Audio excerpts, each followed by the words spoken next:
Hey everybody, welcome back to my channel. It's your girl Elle.K with another video.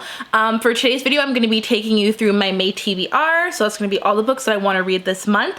If you have not seen my latest mini book haul or my TBR cart reorganization, you should definitely go watch those two videos after you watch this one. And yeah, so if you want to see my May TBR, keep on watching.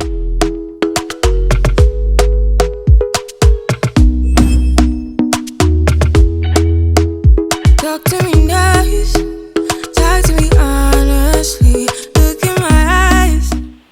Okay. So, it's May. Guys, it's May. Like, we are almost halfway through 2021, and I literally can't even believe it. Honestly, it doesn't really feel that much different from 2020. But yeah, I don't know. 2021 is just kind of like an extension of 2020. I don't really count it as a new year.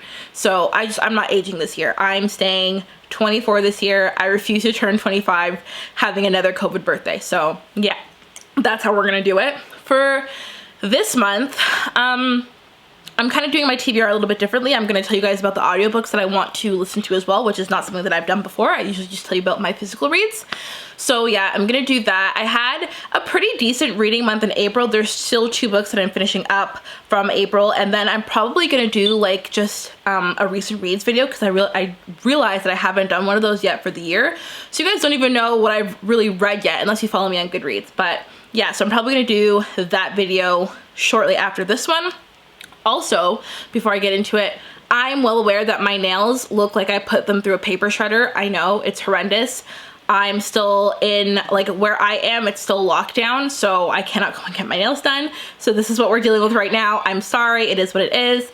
And there's gonna be a dog screaming downstairs because that's just the mood that she's in today. So here we are. I'm gonna start with the audiobooks that I wanna read this month because, I mean, they're on my phone and it'll be really fast.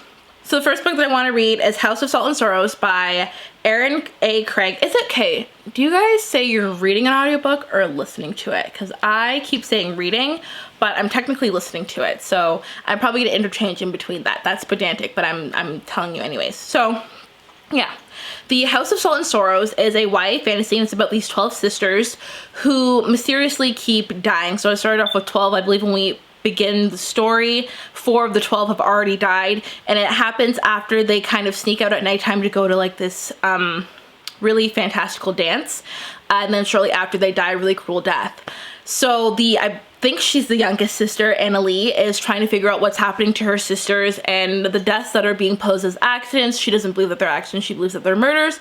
So we're gonna follow her investigating that.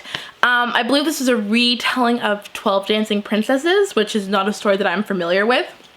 And everybody that I've talked to that's read the story tells me that it's really, really gruesome and dark, and that's kind of the mood that I'm in.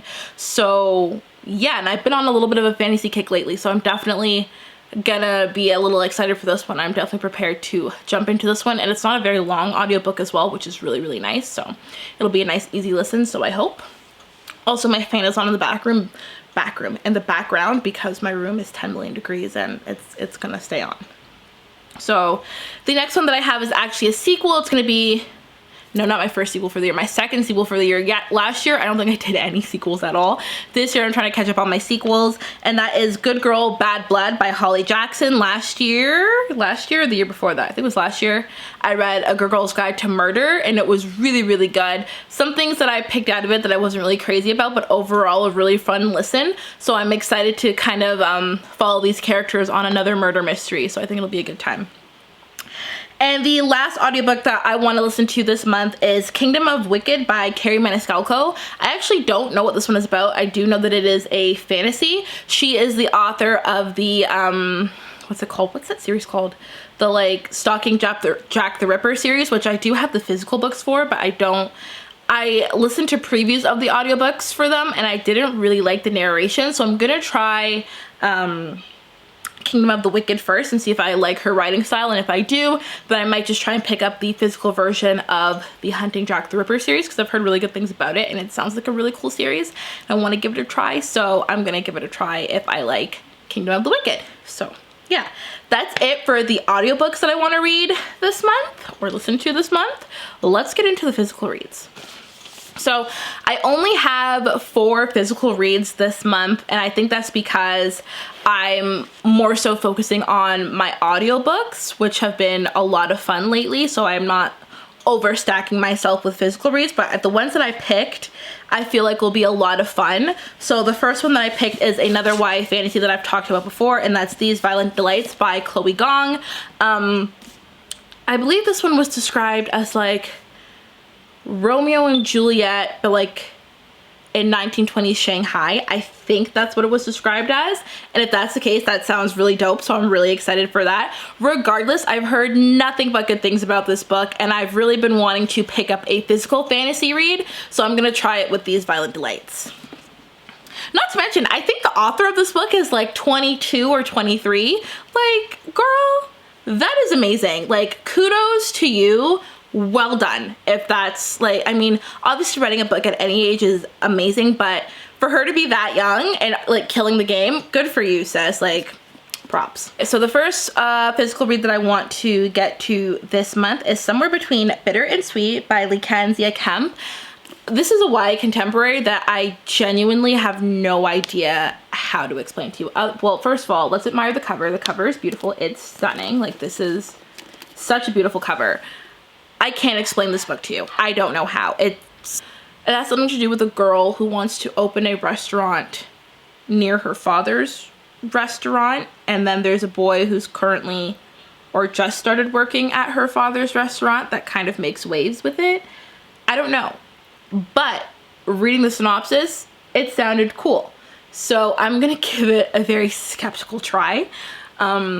I'm trying to be a little bit more whimsical and open with my reading taste because I'm usually pretty guarded, and even though it's YA contemporary and that is my genre, when I can't explain the synopsis, I get a little bit nervous because I don't know if I'll understand what the hell is going on. I either like to do one of two things. It's either I read the synopsis, I know full well what's going on and probably what's going to happen, and I read it and I enjoy the book that way, or I don't read the synopsis at all and I just jump in. This is kind of an in-between because I read the synopsis and I still don't know what's gonna happen. So this might be one that I do a reading vlog for, but I'm not sure. So we'll see.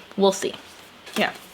So the next book that I have is Zara Hassan Is Here by Sabrina Khan. Again, another really pretty cover that I have dust on, but a really, really pretty cover. This is following our main character, Zara, whose family just moved to Texas, and they're from Pakistan, and we're kind of following her struggle with a lot of racism that's taking place against her as she tries to find her way navigating this new life, and everything just kind of blows up when some kids from her school start by vandalizing her locker and then escalate to vandalizing her home.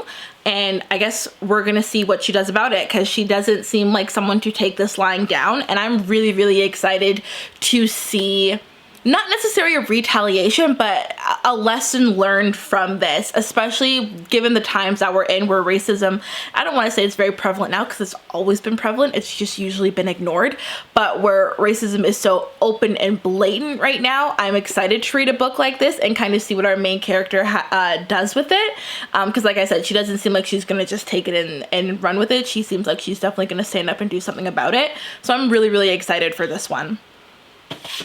The next book and the last one that I have is The Life I'm In by Sharon G. Flake. Again, with a beautiful cover. I think every cover that I've held up today has just been like on the money gorgeous. This is following our main character, Shar, who kind of goes by this really, really tough exterior and nobody can really get through it. That includes her sister and her favorite teacher, and something transpires and she gets kicked out of her home and she boards a bus and things quickly escalate and just spiral downward. She falls privy to human trafficking, and we're going to kind of follow her journey getting out of it. I hope that's the outcome of it, but it is a human trafficking story, so trigger warning for that, obviously. But I'm, again, really, really excited for this one, and I'm really excited to see a book like this in the YA section. I love that YA is taking on a more serious role. We're kind of straying away from like the light and fluffy love story, contemporary romance and fantasies, and kind of moving into like the more hard-hitting, like toxic familial relationships, racism, human trafficking, all that, like the stuff that takes place in society that nobody wants to talk about. I feel like YA is finally talking about it in a louder way, which is really, really exciting. So I'm very, very intrigued with this book, and I can't wait to see what it brings to the table, and I hope that it's done well. Definitely look out for a review on this book for sure. So that's, yeah, I'm excited for this one. That is it for my May TBR. I did forget to mention, I will be doing my Mortal Instruments reading vlog this month for sure. I don't know if you watched my mini book haul, my most recent mini book haul. I hauled the first book in the Cassandra Clare's Mortal Instruments series, which is a book that I technically have read. I just read it when I was like 11 and I don't remember anything about it. And once I realized how big the series was way back then, I was like, girl, no, not today, ma'am. No. And now it's grown even more. So I feel as an adult, I must jump on this bandwagon and finally jump into the Mortal Instrument universe. And I'm excited but hella nervous because it's so big and it's such a intricate universe, but I am excited for it. So it's gonna be, I'm gonna do a reading vlog for it as my first time reading the book. Yes, I know I have read it before, but don't ask me anything that happens in it or the main character. So it's gonna be my first time reading it as an adult, technically. And I hope I like it and that I continue with the series, because I've never talked to anybody who didn't like it, and I would like to join in on this hype if I can. But yeah, that's it for this video. Thank you guys so much for watching. Don't forget to comment, like, and subscribe before you go. Let me know in the comment section what book you are most excited to read this month, and I will see you in another video. Bye!